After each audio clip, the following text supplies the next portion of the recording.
नमस्कार। हम हिंदुस्तानी YouTube channel में आपका स्वागत है। मैं हूं शिव मिश्रा।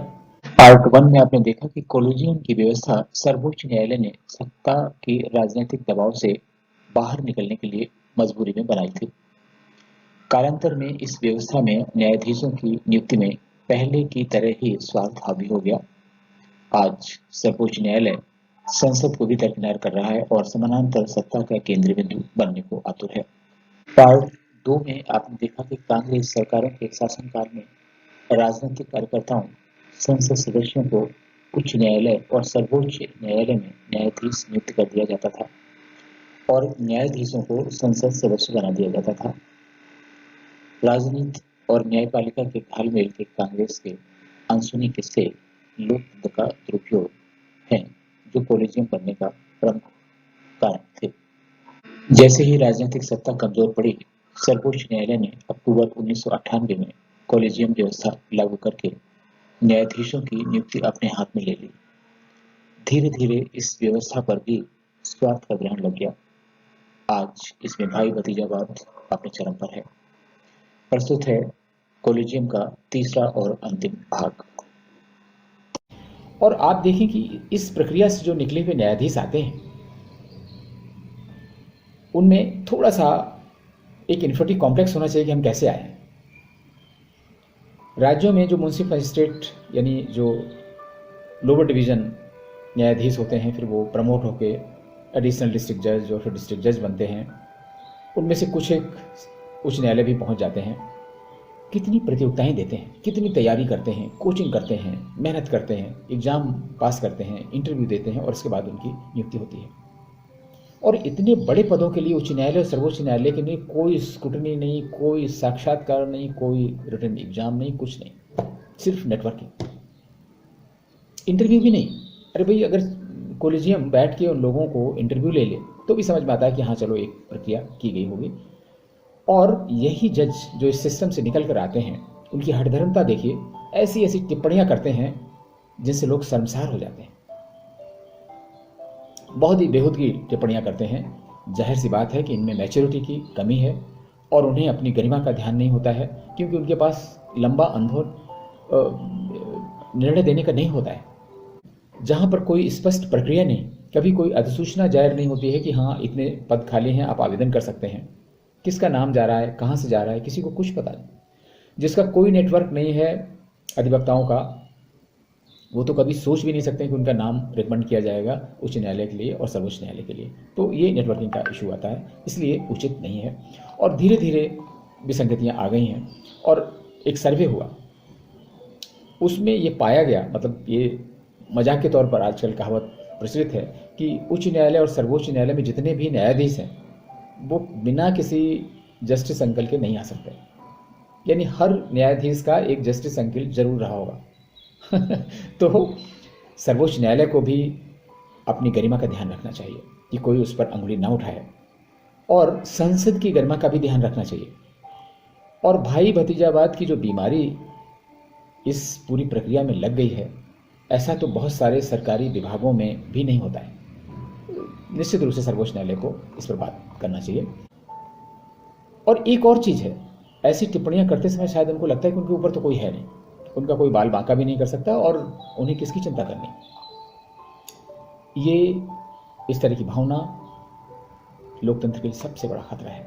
स्वाभाविक है कि इतनी जब लाभदायक व्यवस्था बन गई है कोलिजियम, और ख़ासतौर से जो सिटिंग जज हैं इस समय हाई कोर्ट में और सुप्रीम कोर्ट में, उनको लगता है कभी न कभी उनका बेटा, भांजा, भतीजा आ जाएगा इस लाइन में। तो फिर वो इस व्यवस्था को कैसे छोड़ पाएंगे? जाहिर सी बात है उनको नाखुशी होगी।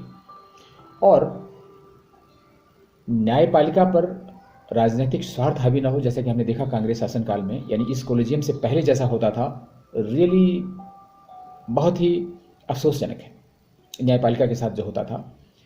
तो न्यायपालिका पर राजनीतिक स्वार्थ हावी न हो और वास्तव में सर्वोच्च न्यायालय के न्यायाधीश संविधान और कानून के रक्षक की भूमिका निभा सकें, इसके लिए जरूरी है कि कोई ऐसी पारदर्शी व्यवस्था हो जिस पर किसी को ऐतराज ना हो। न्यायाधीश जो चुन के आए, उन पे ना तो वामपंथी होने का ठप्पा लगे, ना भाजपाई होने का ठप्पा लगे, ना कांग्रेसी होने का ठप्पा लगे। वो राष्ट्रवादी हों, राष्ट्र का हित सर्वोपरि रखें और कानून को सर्वोपरि रखें, संविधान को सर्वोपरि रखें। इसमें किसी को क्या ऐतराज हो सकता है? इसके लिए आवश्यक है कोई ना कोई ऐसा फार्मूला बनाया जाए जो सभी को स्वीकार हो, जिसमें पारदर्शिता सुनिश्चित की जा सके, जिसमें अमीर गरीब लेकिन योग्य व्यक्तियों को, अधिवक्ताओं को मौका मिल सके जाने का।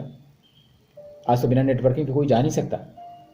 उनसे आवेदन पत्र मांगे जाएं, उनकी शॉर्ट लिस्टिंग हो, कोई उनको देखे और ऐसी चीज़ें की जाएं जिस पर कोई भी अंगुली ना उठा सके। ऐसे किया जा सकता है, इसमें तो कोई मुश्किल काम नहीं है। और एक ऐसी व्यवस्था हो जिसमें भाई भतीजावाद तो बिल्कुल भी ना हो। इसके लिए ज़रूरी है कि सर्वोच्च न्यायालय और सरकार मिल बैठकर कोई निर्णय करें, कोई फैसला करें। और सर्वोच्च न्यायालय सिर्फ अपनी सर्वोच्चता बरकरार रखने के लिए एक समानांतर सत्ता बनाने का केंद्र बनने के लिए अगर कोई काम करता है तो निश्चित रूप से देश के लिए बहुत घातक होगा। और मोदी सरकार की इसमें तारीफ तो नहीं की जानी चाहिए कि 2015 में इस कानून को खारिज कर दिया गया और इसके बाद न उस पर सदन में बहस हुई, न ही दूसरी पार्टियों से राय मशविरा किया गया। आखिर क्यों? क्या मोदी सरकार को भी इंफिनिटी कॉम्प्लेक्स है और वो भी सर्वोच्च न्यायालय से घबराती है? एक बहुत अच्छी बात है कि कानून मंत्री किरेन रिजिजू ने इसके विरुद्ध आवाज उठाई। और सबसे बड़ी बात है कि उपराष्ट्रपति ने हाल ही में, नए उपराष्ट्रपति हैं और वो सर्वोच्च न्यायालय के अधिवक्ता हैं, लंबे समय तक रहे, लंबा अनुभव है। उन्होंने भी इस पर वक्तव्य दिया कि संसद से पारित कानून को सर्वोच्च न्यायालय को खारिज नहीं करना चाहिए था। तो ये सब संकेत है, सर्वोच्च न्यायालय को गंभीरता से इस पर विचार करना चाहिए। अन्यथा इसका परिणाम जो भी हो, लेकिन इसमें सर्वोच्च न्यायालय की गरिमा सबसे अधिक गिरेगी।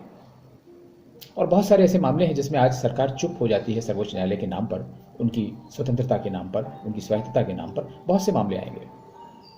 न्यायाधीश भी ह्यूमन बीइंग हैं, उनके साथ भी बहुत सारी चीज़ें जुड़ी हैं। और जो कंटेम्प्ट है उसके डर से बहुत सारी चीज़ें तो लोग मीडिया में करते नहीं, आजकल तो बहुत करने भी लगे हैं थोड़ा बहुत, कि चलिए क्या करेगा, कितने लोगों को कंटेम्प्ट देगा सर्वोच्च न्यायालय। कितने केस पेंडिंग हैं न्यायपालिका में? 5 करोड़ से अधिक, लगभग 5 करोड़। जो उच्च न्यायालय हैं उनमें 70 वर्ष से अधिक केस पेंडिंग हैं। सर्वोच्च न्यायालय का तो पता नहीं, क्योंकि उनका डेटा इस तरह का नहीं रहता है।